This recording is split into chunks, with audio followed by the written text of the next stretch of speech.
Hello दोस्तों, मैं हूं साहिल और आप सभी का एक बार फिर से स्वागत करता हूं अपनी YouTube channel unique story world में। दोस्तों, आज की इस वीडियो में हम आपके लिए लेकर आए हैं एक अनोखी कहानी जिसका नाम है एक पिता का प्रेम। तो चलिए दोस्तों, आपका ज्यादा समय ना लेते हुए इस कहानी को शुरू करते हैं। मेरा नाम कमलेश है।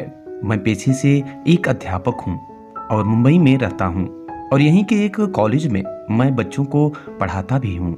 आज कॉलेज की छुट्टी होने के बाद मैं सीधा अपने घर नहीं गया था, क्योंकि मुझे मेरे दोस्त का फोन आया था। उसने मुझे मलाड में एक वड़ा पाव की दुकान के सामने रुकने के लिए कहा था। उसे कुछ शॉपिंग करनी थी, इसलिए उसने कहा था कि तुम वड़ा पाव की दुकान के पास रुकना, हम दोनों साथ में शॉपिंग करने चलेंगे।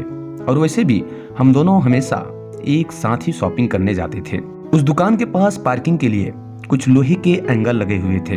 मैं उन्हीं पर चढ़कर बैठ गया और अपने दोस्त का इंतजार करने लगा। और तभी एक 60-65 साल का बुजुर्ग आदमी, आंखों पर मोटे कांच वाले चश्मे, मैले धोती और कुर्ता पहने हुए मेरे पास आया।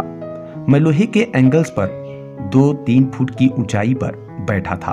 वह मेरे पास आकर मेरे घुटनों को छुआ और बोला, बेटा, एक वड़ा पाव खरीद कर दे दोगे तो बहुत अच्छा होगा, बहुत जोरों की भूख लगी है। मैंने जब उस बूढ़े आदमी की तरफ देखा तो वह मुझे रोजाना दिख रहे भिखारियों में से नहीं लग रहा था, और उन्हें देखकर ऐसा भी नहीं लग रहा था कि वह हर दिन भीख मांगते होंगे। और जब ऐसे अचानक किसी बुजुर्ग ने मेरे पैरों को छुआ तो मुझे बहुत अजीब सा लगा। मैं तुरंत एंगल से कूदकर नीचे खड़ा हो गया और मैंने अपनी जेब में हाथ डाले और 50 रुपए निकालकर उस बुजुर्ग को देते हुए कहा, अंकल, आपको भूख लगी है तो ये पैसे लीजिए और कुछ खा लीजिए। बुजुर्ग ने कहा, नहीं बेटा, मुझे पैसे मत दो, बस एक वड़ा पाव ला कर दे दो, उतना ही बहुत है मेरे लिए। ठीक है, मैं ला कर देता हूँ, आप यहीं बैठिए। यह कहकर मैं वड़ा पाव की दुकान पर गया और एक वड़ा पाव खरीद कर लाया और बुजुर्ग को खाने के लिए दे दिया।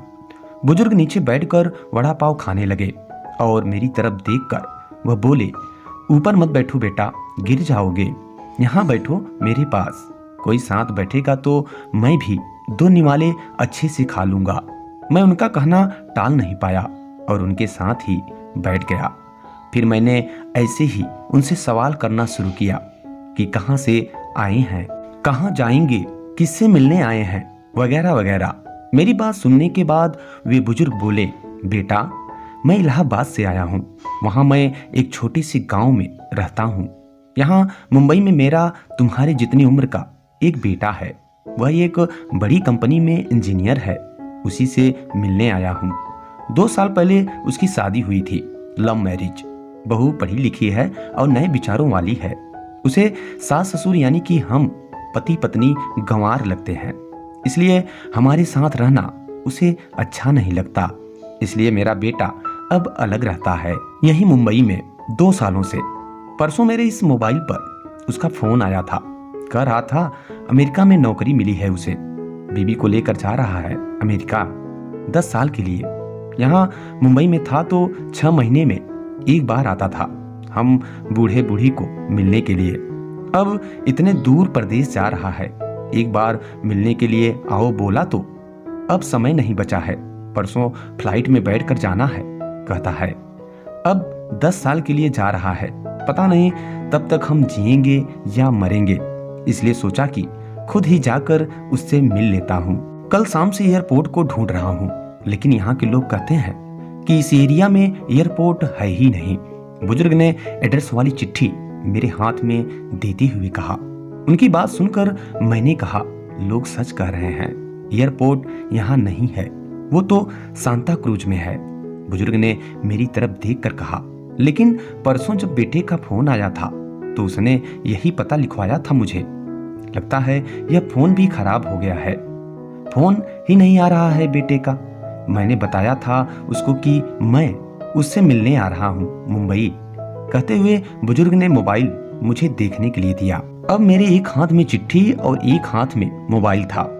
मैंने मोबाइल का बटन दबाकर देखे, मोबाइल अच्छे से चल रहा था और मोबाइल में नेटवर्क भी पूरी तरह से आ रहा था। मैंने उनसे पूछा, आपने नहीं लगा के देखा फोन बेटे को? मुझे कहाँ लगाना आता है बेटा फोन, कोई फोन करता है तो उठा लेता हूँ बस, उन्होंने कहा। मैंने रिसीव कॉल में जाकर आखिरी आए नंबर पर कॉल किया। 2 रिंग्स बजने के बाद कॉल कट कर दिया गया। फिर मैंने एड्रेस की चिट्ठी खोल कर देखी। उसमें जहां हम बैठे थे वहीं का एड्रेस था, यानी कि जानबूझकर गलत एड्रेस दिया गया था। मैं समझ चुका था कि गलत पता देकर लड़का अपने माँ बाप को टाल रहा था और अब वह उनका फोन भी नहीं उठा रहा था। मुझे यह भी मालूम पड़ चुका था कि वह जिस प्लेन में सवार हो चुका था वह प्लेन कभी भी उसके माँ बाप की दिशा में उड़ने वाला नहीं था। तब तक मेरा दोस्त वहां आ गया और बोला, चलो शॉपिंग करने चलते हैं। मैंने उसे 2 मिनट रुकने के लिए कहा और मैं बुजुर्ग की तरफ देखकर सोच में पड़ गया। मैं समझ नहीं पा रहा था कि अपने बेटे की तरफ से होने वाली धोखाबाजी को यह बुजुर्ग समझ नहीं पा रहे थे या फिर खुद का बच्चा उनके साथ ऐसा व्यवहार कर सकता है, यह वो स्वीकार नहीं कर पा रहे थे। मैं बुजुर्ग से बोला, अब तक तो आपका बेटा जिस प्लेन में बैठा है वह उड़ चुका होगा। मुझे नहीं लगता कि अब आपकी उससे मुलाकात हो पाएगी, इसलिए अच्छा यही होगा आप वापस अपने घर लौट जाएं, क्योंकि आंटी भी आपका इंतजार कर रही होंगी। मेरी बात सुनते ही अगले ही क्षण उनकी आंखें भर आईं। आंसू भरी आंखों से वह मेरी तरफ देखने लगे। घर जाने के लिए भाड़े के पैसे देते हुए मैंने उनके हाथों पर हाथ रखा और पूछा, अंकल, मैं कब से आपके हाथों में यह डिब्बा देख रहा हूँ, क्या है इस डिब्बे में? मोतीचूर के लड्डू हैं, मेरे बेटे की पसंद के, उसकी माँ ने भेजे हैं उसके लिए खुद बनाकर, बुजुर्ग ने कहा।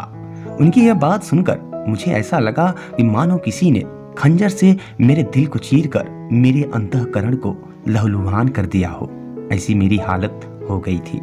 मैं निशब्द होकर बुजुर्ग की तरफ देखता रहा और वहीं बैठा रहा। ये भाई चलना, देर हो रही है। मेरे दोस्त की आवाज कानों में पड़ी तो मैं होश में आया और ऐसे ही उस भीड़ में उसके पीछे पीछे चलने लगा।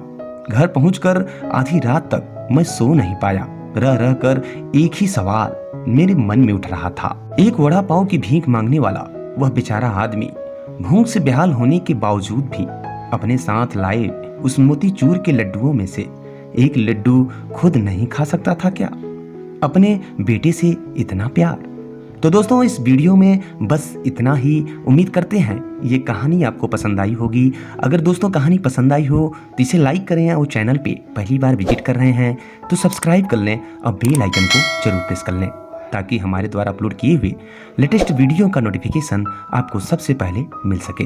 तो चलिए दोस्तों, मिलते हैं नेक्स्ट वीडियो में कुछ ऐसे ही इंटरेस्टिंग और अनोखी कहानियों के साथ। तब तक के लिए दीजिए इजाजत। Bye bye, take care and Jai Hind.